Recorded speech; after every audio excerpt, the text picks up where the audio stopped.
Thank you. Let's bring in Congressman Michael Waltz, a member of the House Armed Services Committee, National Guard Colonel and former Green Beret Commander. Congressman, I'd like you to listen to something that Bret Baier said earlier this morning about the dire situation that's unfolding right now as we speak. Watch this. This is the darkest hour for Europe since World War II. It is the darkest moment for a dictator trying to take over another country. And what we're witnessing is the beginning of what likely will be significant fighting and significant death. And that's the big picture. And then we saw that unfolding before our very eyes, Congressman, during Steve Harrigan's report, where live on the air, there was a missile strike that hit 2 miles from his position. He says that these strikes appear to be targeted, but stunning and terrifying nonetheless.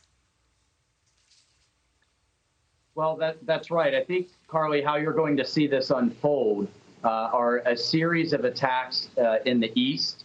That's where a majority of Ukraine's army is focused and stationed right now around the Donbass region, where they've been fighting for the last 8 years. Unfortunately, those attacks will tie down the Ukrainian army in the east and will allow them to get outflanked from the north and from the south, from the Russian border and from the Russian forces in Crimea. And what Steve is seeing are precision strikes on Ukrainian air defenses and command and control facilities. The Ukrainian, the main airport in Kyiv is actually east of the city, a little bit out of town. I was just there a month ago, and that's where a lot of those air defense assets are going to be, because once Russia can seize that airport and that airfield, they can then fly in forces to seize Kyiv itself. We're also seeing forces flowing down, Russian forces from Belarus. And I think it's really important to note, Carly, that, Belarus has essentially become a Russian puppet, as it was under the Soviet Union. The key pieces in Europe for Putin to reestablish the old Soviet Union are Belarus and Ukraine. He has won, and he's now on, on a quest, a sad and dark mission to seize Ukraine by force and reestablish the old Soviet Union, as Putin has said for years now. Congressman, you are a war fighter yourself. What we've seen thus far has been predominantly airstrikes. But if and when the Russian military makes its invasion more inward to, let's say, a Kyiv, you have a resolute people there in the Ukrainians vowing to defend their homeland. What does that fighting ultimately look like?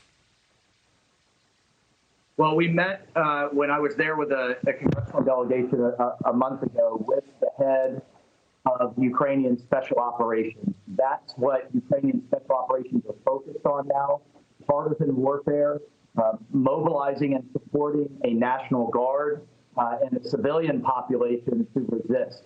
The key policy question now for President Biden, and what I hope to hear from him today, is that the United States and NATO will continue to support a Ukrainian resistance. That means providing the types of weaponry, secure communication, sniper systems, and other types of equipment that they'll need for ongoing resistance. I think only if Putin believes this will turn into a quagmire, his next Chechnya, his next Afghanistan, and this will be bad for him domestically when Russian body bags start showing back up into Russian villages, will Putin then be deterred and perhaps slow this down or even halt with a more limited incursion or limited invasion? Yeah, you're absolutely right. And, Congressman, your colleague, Mike Gallagher, he was on our air yesterday, and he said we should be talking to our NATO allies about the deployment of intermediate-range ballistic missile systems, that would get Putin's attention, and that will actually scare him in a way economic sanctions won't. Ukraine is outmanned, outgunned. Is there time enough to change that? Well, these are all things that President Biden should have been doing months ago. Carly, this was preventable, in my view. Putin could have been deterred. Sanctions should have been in place months ago. They should have been directed at Putin himself and his oligarchs. They should be seizing every yacht, every villa, every sports teams that are owned by these clubs and by these oligarchs to affect.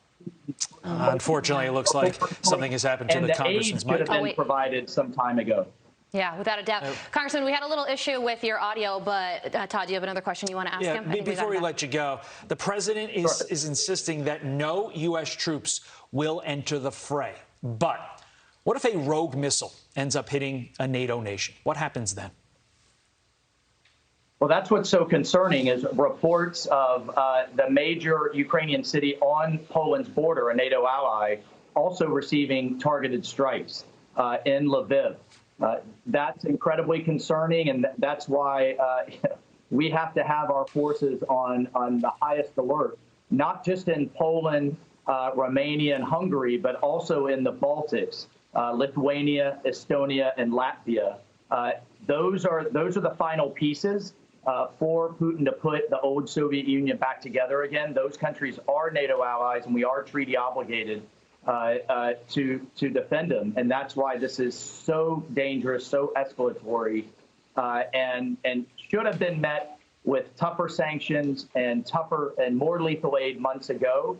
But now that we're in this position again, we need to have Putin believe that this will be a quagmire for him, the likes of which the Russians haven't seen since Chechnya and Afghanistan. I think only then, when we affect his military calculus, not just economic, can we make him think twice. Well, Congressman, the president is going to be speaking in just hours from now. What can he say to meet this moment?